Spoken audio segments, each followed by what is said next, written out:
আমিও ছোট আমি ছো আমি ছোটবেলায় বুঝলেন? যখন মাদ্রাসায় পড়তাম, তো তখন আমার এই মাথার ভিতর প্রশ্ন জাগতো যে, এই লোকটা মইরে গেছে, মইরে গেলি বড় ফেরেশতা আসবে ২ জন। বলতেছে মুনকির, নাকির।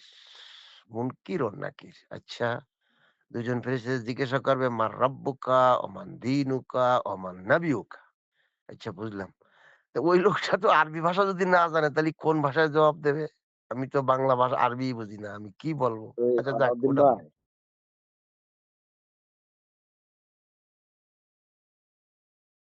এবং সে চিৎকার করতেছে, এমন জোরে চিৎকার করতেছে যে পৃথিবীর এক প্রান্ত থেকে আরেক প্রান্ত পর্যন্ত শোনা যায়। আচ্ছা, এই যে কথাটা যখন যদি কোনো ব্যক্তি বলে যে মুসলমানের এই কিতাবে লেখা আছে, কোরআন এবং হাদিসে ইসলামের একটি গুরুত্বপূর্ণ বিষয়। যে একটা লোকের তো কদিন পরে তো কবরের ভিতর তার লাশই নাই। তা কিসের পরে বাড়ি মারলো ফেরেশতা? আর ফেরেশতা কিরকম? হাতুড় নিয়ে আসলো। তা হাতুড় ফেরেশতা কি মানুষের মতো কিনা? তার দেহ আকৃতি কত? এ অনেক প্রশ্ন দাঁড়ায় এখানে। আর এগুলি কি আছে? আমাদের এই বুখারী, মুসলিম, আবু দাউদ, তিরমিজি ধর্মীয় কিতাবের ভিতরে লেখা আছে এইগুলি। আর এইগুলো হয়ে গেছে আমাদের ধর্মীয় কিতাব। কি জবাব দিবেন ভাই আপনি?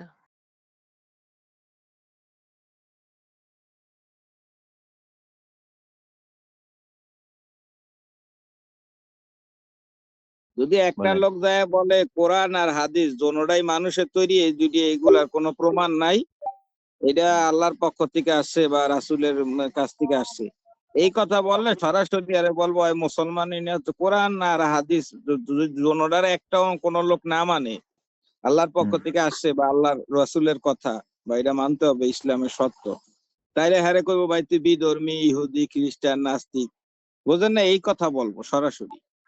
তো এই জন্য কৌশল করে একটা বাদ দিয়ে দিলাম, একটা আছে, মানে মায়েরে বাদ দিয়ে দিলাম বা মানে বাপেরে বাদ দিয়ে দিলাম, মায়েরে রাখছি, নাহলে তো প্রশ্ন করবো তুই হইলি কেমনে। ওদিকে টানো কি জানি নিচে কাপড় শর্ট না এদিকে মেললে হের উপর আতিক তারা ভাই বিষয়টা নিচে কি শর্ট বলছেন? ওটা মেলে দাও। কইলাম আতিক ভাই আমি হ্যাঁ যদি কই বলেন। আমার বাপ মা আমার না, আমার বাপও আমার না, মাও আমার না, তাইলে একজনে আমার উপর সন্দেহ করবো, তো তাহলে ভাই তুই ওইসব কিভাবে, প্রশ্ন যাইবো অন্যদিকে। তো এই জন্য আমি কৌশলে করি কি, মানে আসলে দোনোজনের আমি একজনেরও বিশ্বাস করি না, না আমি কৌশলে মা আমার কিন্তু বাপ কইতারে চাও। এত সহজ জিনিস, এত সহজ জিনিস, জিনিসটার এটা ঘুরপাক করে গাধার মতো গোলাইয়া পানি খায়।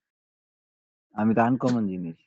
আমি তো তাদের কোরআনও না, আমার হাদিসও না, তো আমার আরে আতিক জিনিসটা ভাই ভিন্ন আমি না। তো হেইডাই কইতাছি, আপনি কথারে একটু বুঝ জ্বালন, কি কইছি একটু হুইন্য আলন কথাটা। আচ্ছা আমি কোন। কইছি যে এই যে যেই জিনিসটা যে ওরম সত্যটা, জায়গা মানে এই সাইড মিলেই চাইবে তো সাইড মিললে এই সত্যটা আপনার গ্রুপে গ্রুপে ভাই আপনারা নিলেন আর না নিলেন, আসলে দোনোটা জিনিসই তো মানুষের তৈরি। আপনারা একটা বাদ দিয়ে আর একটা লইয়া পারাপারি দরকার কি?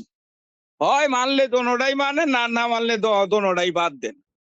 এই মারামারি কাজ এটি তো ঠিক না, অর্ধেক মানামানি দরকার কি? দোনোটাই বাদ দেন। দোনোটা বাদ দিয়া শুধু মানুষকে অনুসরণ করলে হয় না? আর আর না হইলে আর না হইলে দোনোটা একসাথে করিয়া বললে হয় না? আমি বলি না, আমি হাদিসেরও দলিল দেব। আমি বলতেছি তারা যে কোরআন, শুধু কোরআন মানে হাদিস মানে না, এই কোরআনের ভিতরে তো আছে ২ টা আয়াত। ১০ নম্বর সূরা ১৫ নম্বর এবং ৩৭ এ কোরআনে মূল হাদিস। তো আর কি কইরা? আর কই দলিল দিত কোন? তারা মুখে বলবে কোরআন মানি, আয়াত দেখাইলে অস্বীকার।